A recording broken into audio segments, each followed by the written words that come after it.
Muy buenas tardes con todas, con todos. Hoy día es el día 50 ya de la Jornada Nacional de Sana Distancia y estamos en nuestra conferencia vespertina número 73. Y bueno, como todas las noches, vamos a iniciar con el componente de actualizar el panorama epidemiológico, tanto en el campo internacional, que es el menor, así como el campo nacional, que es el de mayor interés. En la siguiente diapositiva, precisamente, podremos ver cómo se ha estado comportando la pandemia a nivel mundial. Si vemos la cifra total de casos acumulados, pues bueno, estos acaban de exceder los 4 millones de casos confirmados en todo el mundo. Sin embargo, siempre hemos resaltado que la pandemia activa es ya del 29%, menos de la tercera parte realmente son los casos que se están presentando como un componente activo de esta pandemia. Y estos casos confirmados en los últimos 14 días, además tienen esta distribución en función de la región de la OMS en la cual se encuentra la persona afectada. Vemos que la región de las Américas continúa y seguirá siendo la región más afectada, dado que los países que la componen fueron los últimos en entrar a la pandemia como tal. Y vemos cómo hay una reducción interesante en la proporción de casos en las Américas, 49.7, cuando ya nos habíamos estado acercando a ser el 52%, pero bueno, vamos a ver esto realmente cómo se sigue comportando durante la semana. La siguiente diapositiva, por favor. La actualización de los números del día de hoy, 36.327 los casos confirmados acumulados desde que inició la epidemia en el país. Pero igualmente tenemos la cifra de lo que se consideraría la epidemia realmente activa en México, es decir, lo que continúa generando y dando movimiento, distribución y dispersión a la epidemia como tal, que son los 8.288 casos que se han confirmado, que han iniciado con síntomas en las últimas 2 semanas. 3.573 las lamentables defunciones que han ocurrido a causa de esta enfermedad, recordando que es una enfermedad que puede causar complicaciones severas, sobre todo enfocadas a la función pulmonar en sí, y que también se encuentran bastante bien identificados los grupos de riesgo, que son los que más se afectan precisamente con esta epidemia, y que el doctor López-Gatell hoy día los va a mencionar en la actualización semanal para que veamos cómo continúa este comportamiento. Son más de 135,000 las personas que en México ya han sido estudiadas y que han ingresado a un protocolo de estudio como casos sospechosos. En la siguiente diapositiva veremos los 36.327 casos que se han acumulado, cómo están distribuidos a nivel nacional. Ya son solo prácticamente 4 los estados que todavía no han cruzado la barrera de los 250 casos, pero de seguro en los siguientes días lo harán, y empezamos a ver ya cómo se empieza a pintar un poco más las entidades federativas con este color más oscuro que representa el estar prácticamente ya por encima de los 1,000 casos. Si lo vemos en la siguiente diapositiva, precisamente aquí podemos ver en las barras de casos acumulados todas aquellas entidades a partir de Quintana Roo hacia la izquierda que ya tienen más de 1,000 casos en su conteo de carga acumulada. En la siguiente diapositiva vamos a ver la epidemia activa en México. Aquí sí los colores no son tan fuertes, tan rojos, tan marrones. Sin embargo, veíamos que durante la semana hemos estado teniendo cada vez también más entidades federativas en colores naranjas, que nos hablan de que estamos entre ese rango de 100 y 250 casos, que paulatinamente y dependiendo cómo se comporte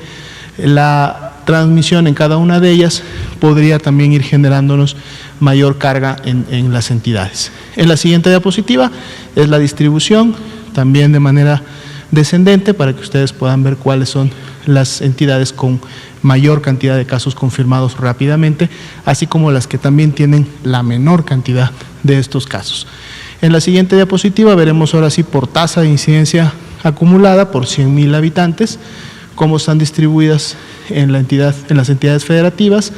e igual recordando que los colores más oscuros de este mapa representan aquellas entidades que precisamente concentran la mayor tasa de la epidemia activa en México y por lo tanto es donde en este momento podemos decir se está llevando a cabo la mayor transmisión de la enfermedad. En la siguiente diapositiva vemos estas tasas también distribuidas en columnas por orden ascendente para que se pueda rápidamente identificar cuáles son las entidades federativas que concentran esta mayor tasa. En la siguiente diapositiva veremos ahora el enfoque hacia las defunciones con fuente en el CISBER y no con aquellas defunciones que se tomó una muestra para poder confirmar o descartar la presencia del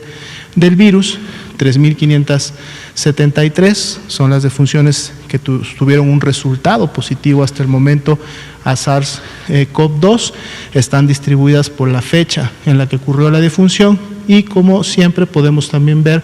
cuáles son aquellas defunciones donde todavía no hemos obtenido un resultado de esa muestra, pero que a medida que pasan los días se van sumando constantemente a las barras de color más oscuro cuando se confirman como tal. En la siguiente diapositiva vemos esta misma distribución, pero ahora por entidad federativa para ver dónde va la mayor carga de estas defunciones confirmadas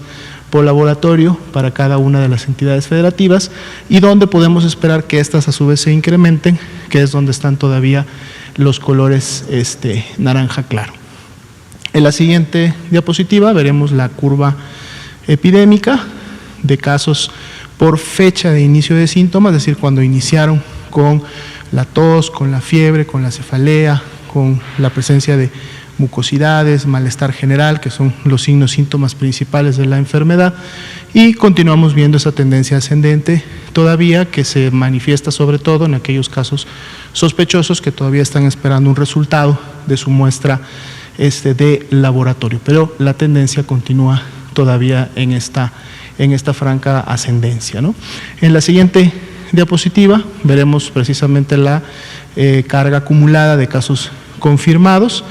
Fueron 1.305 los casos que se confirmaron en las últimas 24 horas, que representaron solo un 3.7% de incremento. Sin embargo, recordemos que hoy es lunes, ayer fue domingo, por lo tanto siempre sabemos que durante el fin de semana, sobre todo los domingos, puede disminuir un poco la demanda de atención médica, así también en su momento la emisión de resultados, por lo tanto será mañana el miércoles cuando veamos si realmente esa tendencia que estamos viendo en las barras naranjas se mantiene o volvemos nuevamente a las tendencias que hemos estado teniendo en días anteriores. Vamos a ver ahora la ocupación y la disponibilidad hospitalaria para los pacientes que tienen COVID. Al corte del día de ayer a la medianoche, 13.529 eran las camas IRA general disponibles, o sea que todavía están disponibles a nivel nacional para poder recibir a personas con algún síntoma o signo de gravedad que amerite su hospitalización, y también 7.057 estaban ya ocupadas, es decir, tenían ya ingresado a una persona a la cual se le estaba dando este tipo de atención y por lo tanto representa una ocupación para este tipo de camas, que son las de hospitalización general para COVID, de un 34%, un porcentaje que se ha mantenido, digamos, sí, en los últimos días, después de un incremento que habíamos visto de las últimas 2 semanas y un poco más, en donde habíamos iniciado con una disponibilidad de una ocupación, de un 20% y que más o menos en una semana se incrementó a un 32%, pero casi en la última semana se ha mantenido la de hospitalización general en ese porcentaje. La tasa de notificación, 94%, también se ha mantenido una notificación, digamos que estable, 94, 96, 95, por lo tanto tenemos buenos datos y bastante información. En la siguiente diapositiva veremos ese 34%, cómo está distribuido a nivel nacional. Hemos visto también variaciones en los últimos días en la ocupación en la Ciudad de México, el Estado de México, que son los que en su momento tienen la mayor ocupación en el momento, y recordando siempre que esta ocupación puede disminuir si hay egresos hospitalarios, es decir, personas que se recuperan y pueden darse de alta porque tienen mejoría clínica, pero también puede disminuir e incrementarse la disponibilidad gracias a los procesos de reconversión y expansión en el cual se están sumando camas disponibles al sistema cada día. Y en la siguiente diapositiva que sería la última de este bloque, vemos específicamente la ocupación y disponibilidad de las camas de terapia intensiva reservadas para aquellos pacientes que tienen las complicaciones más graves, que se consideran críticos y que por lo tanto requieren de un ventilador mecánico para asistir su respiración. 64% en el caso de la Ciudad de México, el Estado de México, Quintana Roo, son también los que tienen ocupaciones por encima del 40%, y digamos que en los últimos días ha habido una variación que se está dando entre esos números. Sin embargo, en todas estas entidades federativas todavía hay la disponibilidad de este tipo de camas, lo que permite brindar una atención especializada a las personas con estas características y que así lo requieren. Sería hasta este punto el corte del panorama de hoy.